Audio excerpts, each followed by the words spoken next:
الحمد لله كفى والسلام على عباده الذين اصطفى أما بعد فقد قال الله تبارك وتعالى في كلامه المجيد وفي الفرقانه الحميد أعوذ بالله من الشيطان الرجيم بسم الله الرحمن الرحيم يا أيها الذين آمنوا ادخلوا في السلم كافة ولا تتبعوا خطوات الشيطان إنه لكم عدو مبين وقال النبي صلى الله عليه وسلم من بنى لله مسجدا بنى الله له البيتا في الجنة أو كما قال عليه السلام আলহামদুলিল্লাহ আজকের এই সভার নির্ধারিত নির্বাচিত মানিনীত সম্মানিত যোগ্যতম সভাপতি সাহেব বিজ্ঞাপিত অবিজ্ঞাপিত উলামায়ে কেরাম আমার সামনে বসে থাকা দিনদার ইমানদার কলমাওয়ালা বাবা জীবন ভাই পদ্মার আড়ালের মায়েরা জননীরা বোনেরা সকলকে রইল সালাম ও ভালোবাসা আল্লাহ সুবহানাহু ওয়া তাআলার লাখো লাখো লাখো শুকরিয়া আল্লাহ আপনাকে আমাকে বড় ভালোবেসে দ্বীনি মজলিসে বসার তৌফিক এনায়েত করেছেন সেই আল্লাহর শানে একটু অন্তরের অন্তর থেকে বলি বাপ আলহামদুলিল্লাহ। আগে একটু জোরে বলা যাবে না? একটু জোরে বলে শোনা। এখন আলহামদুলিল্লাহ বললে গুনাহ হবে না নাকি হবে? নাকি হবে? যত আলহামদুলিল্লাহ বলবো তত নাকি নাকি হ্যাঁ একটু আরেকবার মহব্বত দিয়ে বলে দেখি আলহামদুলিল্লাহ। তারপরে পরে বিশ্ব নবী পেয়ারা নবী নবীদের নবী নবী কুলের শিরোমণি মা আমিনার লাল মুরুর দোলাল তাজদারে মদিনা সাইয়্যিদুল কাওনাইন শাফিউল মুজনাবিন রহমাতুল লিল আলামিন নবী কাউসার নবী মাশার নবী কবরিয়া সেই নবীর উপর দুরূদ ও শান্তির ধারা বর্ষিত হোক সকলেই বলি আল্লাহুম্মা আমিন। আর একটু জোরে বলি বুখারী শরীফের হাদিসে এসেছে বাবা, বুখারী শরীফের হাদিসে আলহামদুলিল্লাহ সুবহানাল্লাহ যত বলবো জবানে হালকা কিন্তু ওজনে জোরে বলুন ভারী। আজকে মুসলমানদের নেকি কত বাবা? আজকে মুসলমানদের নেকির শেষ নাই শোনা, কিন্তু এ জাতি নেকি নিতে জানে না। আল্লাহ কত বড় দয়ালু দয়াবান, তার কারণ কি বলেন তো? কত কালকে পর্যন্ত ইনাদের কথা ছিল যে জলসা হবে না, বাতিল। কেন? সুবহানাল্লাহ, যেখানে জলসা হবে এত কাদা পানির পানি।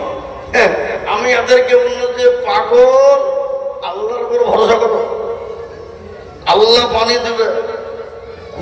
পানি দিলে দিবে, আর যদি মনে করে দিব না তো দিবে না, আল্লাহর উপর ভরসা করবে।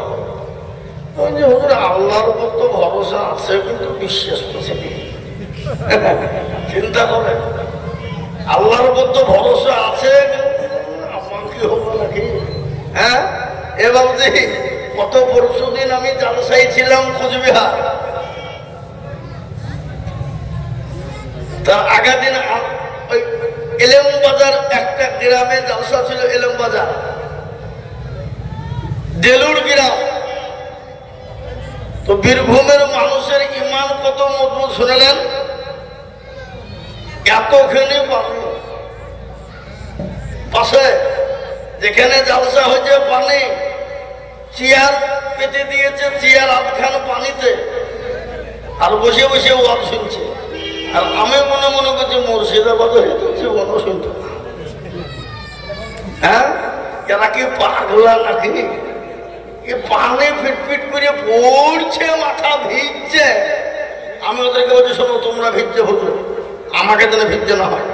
মাথায় ছাত্র ধরো ধরো, তুমি যে হুজুর কোনো চিন্তা না, আমরাও ভিজবো, আপনিও ভিজেন, ওয়াজ কিন্তু চলবে, বন্ধ হবে না। আমি যে দেখো হ্যাঁ, কিন্তু তারা কি জানেন তো? আহলে হাদিস। কি আহলে হাদিস? তারা হাদিস কোরআন শুনে, জানে, মানে সব।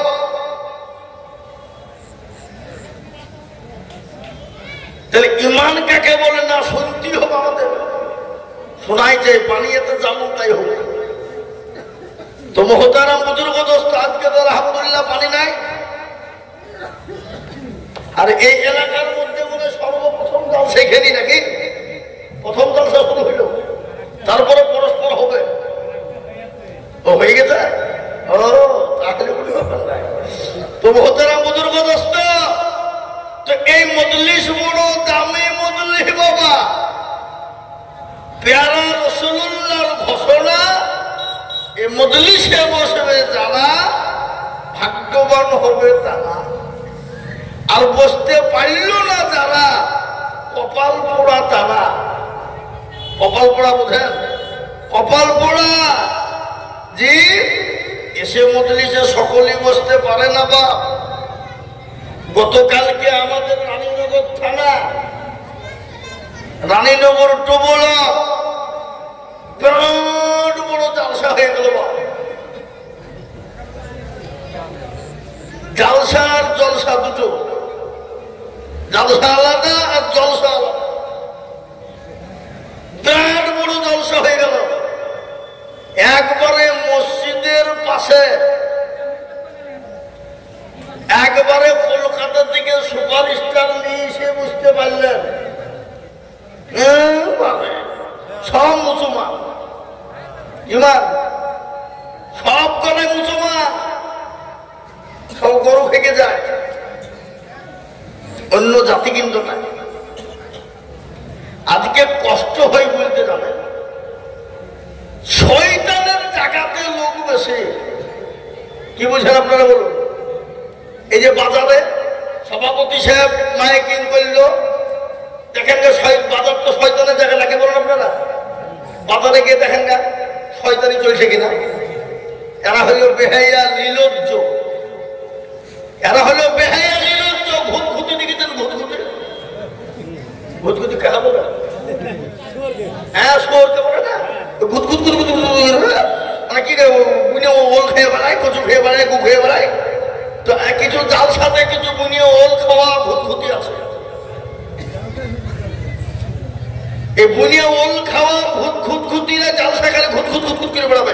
ও জালসাও বুনবে না, ও খালি মেয়ে ছেলের পেছন পেছন ঘুরে বেড়াবে। এরা হলো বেহাইয়া লীলজ্জ।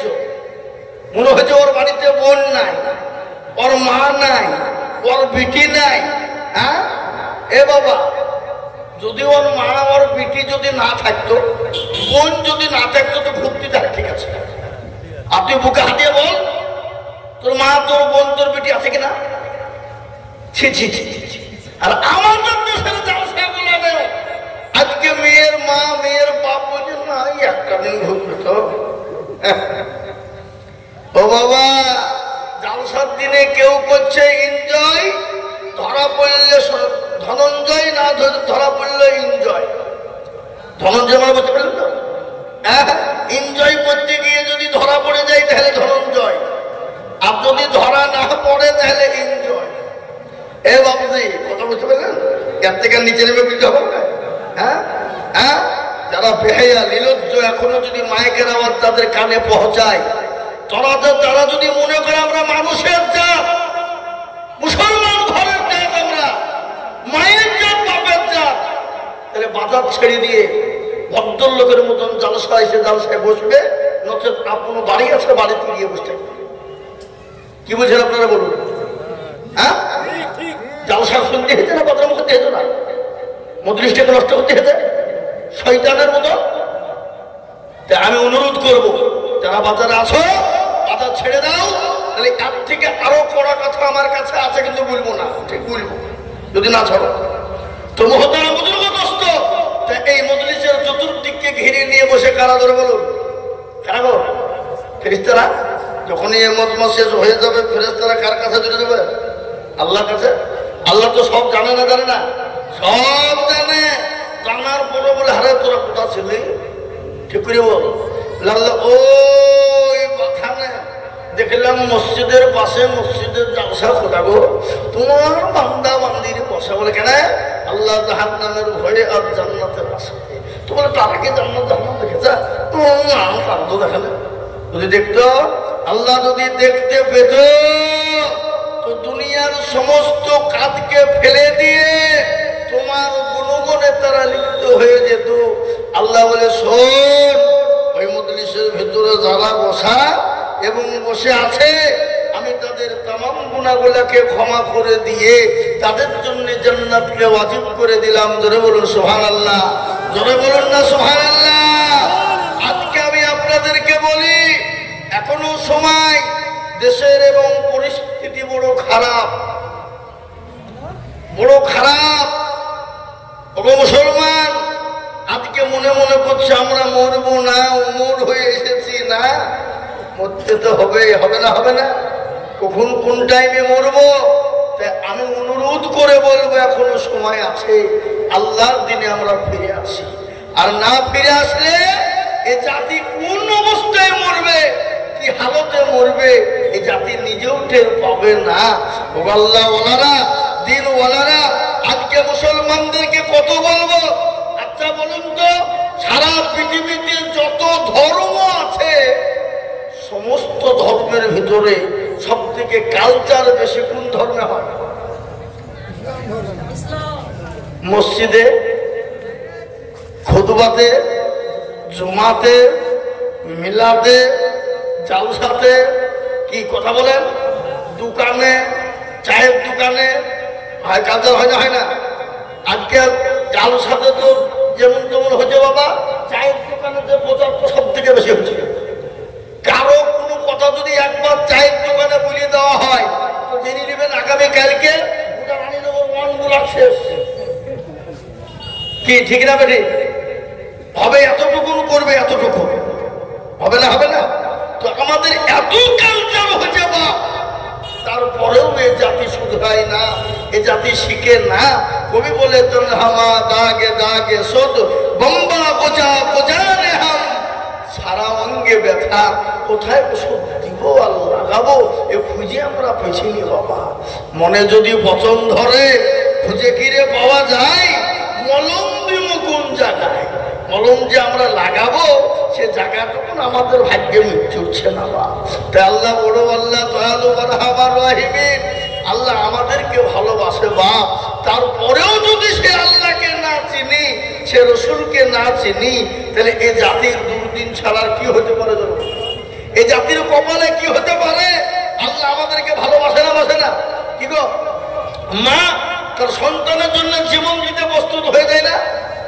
পৃথিবীতে আল্লাহ এক ভাগ ভালোবাসা দিয়েছেন, এই এক ভাগ ভালোবাসার কারণে মা তার সন্তানের জন্য জীবন দিয়ে দিতে প্রস্তুত।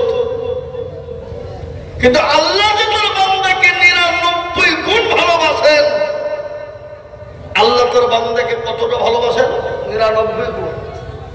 এক ভাগ ভালোবাসার কারণে যদি মা তার সন্তানের জন্য জীবন দেওয়ার জন্য তৈরি হয়ে যায়, আর আল্লাহ যে আপনাকে আমাকে 99 গুণ ভালোবাসেন, সেটা আমরা একবার লক্ষ্যকে করেছি। মা কতটা ভালোবাসে তার ছোট্ট শুনেলেন? হ্যাঁ, একজন ছেলে, বাপের একটাই বেটা, আহা কত কষ্ট লালিত পালিত করে মানুষ করেছে বাবা।